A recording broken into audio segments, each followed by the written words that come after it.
Français. C'est-à-dire que puisque les Français disent à l'avance qu'au bout de 18 mois, quoi qu'il arrive avec les négociations, il y aura de toute façon une reconnaissance par la France et par apparemment le reste des membres du Conseil de sécurité, c'est une recette pour dire aux Palestiniens, finalement, vous n'avez pas besoin de négocier, mais c'est pire que cela. Parce que la France dit finalement, il y aura une reconnaissance, quelle que soit l'issue des négociations, mais elle ne dit pas quel sera le prix à payer pour les Palestiniens.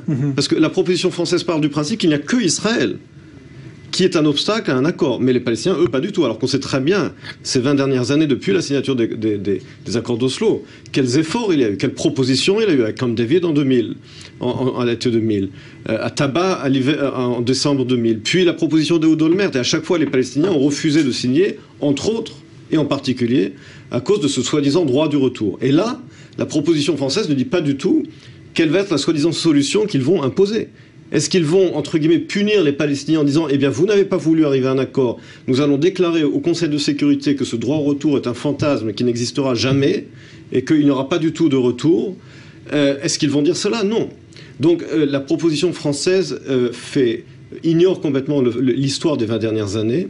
Elle envoie aux Palestiniens le message que finalement, ils n'ont pas intérêt à négocier puisque, au bout du compte, il y aura uniquement une reconnaissance d'un État palestinien sans imposer aux Palestiniens une renonciation à ce soi-disant droit au retour qui constitue un obstacle majeur à tout accord de paix depuis ces 20 dernières années que le processus d'Oslo a été entamé.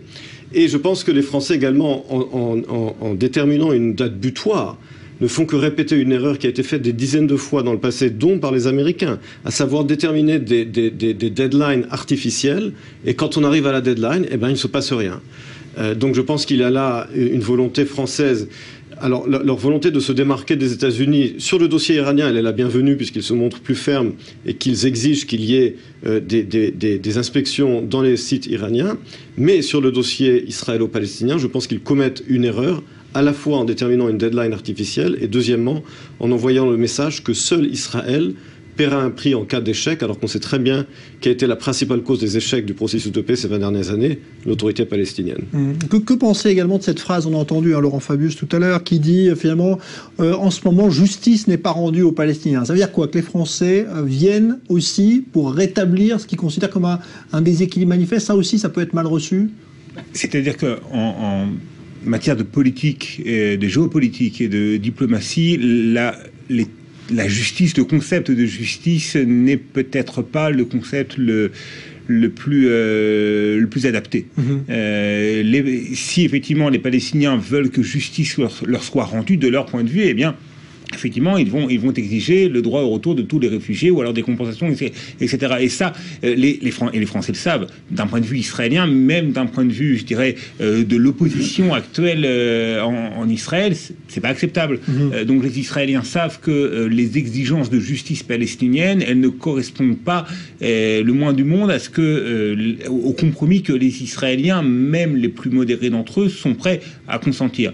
Par conséquent, là, il y a peut-être dans le choix du vocabulaire employé par Laurent Fabius, il y a peut-être un clin d'œil à une partie de l'électorat du Parti socialiste, peut-être aussi un clin d'œil à certains des nouveaux alliés moyen-orientaux de la France, et qui ne sont pas forcément Israël.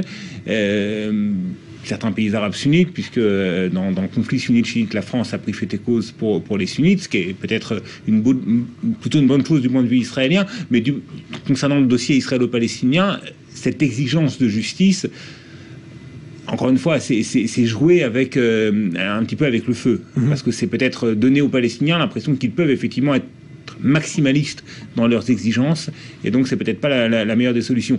Mais peut-être j'aimerais revenir sur ce qui a été évoqué par M. Pastner, à savoir le concept d'internationalisation du conflit. Si l'internationalisation du conflit ou du processus de paix, c'est impliquer davantage certains pays arabes, eh bien c'est ce que Benjamin Netanyahou a dit à plusieurs reprises. Lui-même a dit, après l'opération menée par Israël dans la bande de Gaza contre le Hamas, qu'il fallait impliquer des pays arabes modérés. Donc là, sur ce point, il y a peut-être un point de convergence possible entre la France et Israël. Sur l'Égypte, c'est votre avis?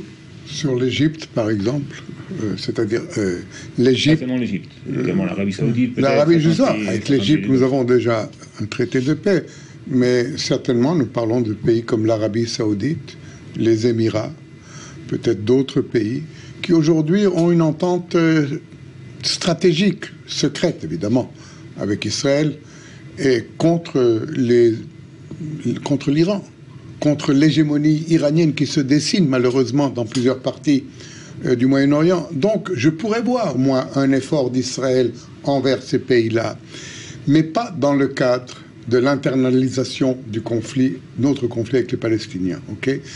Parce que ce qui importe aussi aux autres pays arabes, j'en suis persuadé, ce n'est pas le problème palestinien. Oui, pour la façade, bien sûr, ils ne peuvent pas se permettre des liens directs, etc., tant qu'il y a le problème palestinien. Mais quand ils examinent leur propre intérêt, quand l'Arabie saoudite regarde qu'est-ce qui est vraiment important pour nous, c'est de bloquer l'Iran. Et comment est-ce qu'on bloque l'Iran? On bloque l'Iran avec des alliés, avec l'Égypte, avec la Jordanie, peut-être avec Israël en arrière-plan, ok? Donc il n'y a même pas besoin d'avoir des traités de paix avec ces pays. Nous avons des intérêts communs, nous savons tous, c'est un secret de Polichinelle, qu'il y a des conversations entre nous et ces pays-là, parce que nous avons un intérêt commun. Et maintenant, j'aimerais ajouter un mot à ce que vous avez demandé à Dror sur le mot justice, ok? Il faut remarquer que dans le même souffle, Fabius, quand il parle de justice pour les Palestiniens, il parle de sécurité pour Israël. Mais qu'est-ce que ça veut dire, sécurité pour Israël? Est-ce que si Israël était en danger, en péril de mort, est-ce que la France enverrait ses divisions, enverrait ses aviations, la France ou l'Europe, ou même les États-Unis? La sécurité pour Israël, c'est de donner à Israël la possibilité de vivre dans un contexte où elle sait que sa sécurité est assurée par elle-même. Alors, si on prend ce plan présenté maintenant aux Nations Unies, ce n'est pas un plan où Israël peut se sentir en sécurité. Je dirais juste cela, ok? Parce que justice pour les Palestiniens, peut-être il y aura à ses yeux, sécurité pour Israël, il n'y aura pas. Emmanuel Navon? Je pense que lorsque Laurent Fabius utilise le terme de justice, alors que nous parlons là de réel politique et d'intérêt, il touche à un sujet très dangereux, parce que lorsque les Palestiniens, eux, parlent de justice, ils ne parlent pas de 1967, ils parlent de 1947. Lorsque les Palestiniens utilisent le mot Nakba, ils utilisent la catastrophe de 47, pas de 67. Et là, Fabius devrait faire attention à ce qu'il dit. Parce que lorsque les Palestiniens parlent du droit au retour, c'est pour justement, de leur point de vue, réparer l'injustice de 47, pas de 67. Et si des gens parlent d'injustice et de droit au retour, est-ce que Laurent Fabius parle également du sort des réfugiés palestiniens qui, depuis 3 générations, sont maintenus dans des camps au Liban, en Syrie, en Jordanie, dans des régimes d'apartheid? Ça aussi, ça fait partie de la justice. J'attends de savoir si Laurent Fabius va parler de cette justice également. Bon, on verra tout cela en tout cas au mois de juin, c'est-à-dire très bientôt, avec cette visite annoncée. Merci Emmanuel Navon, merci Avi Pazner, merci Dror Even Sapir. Alors on parle de paix.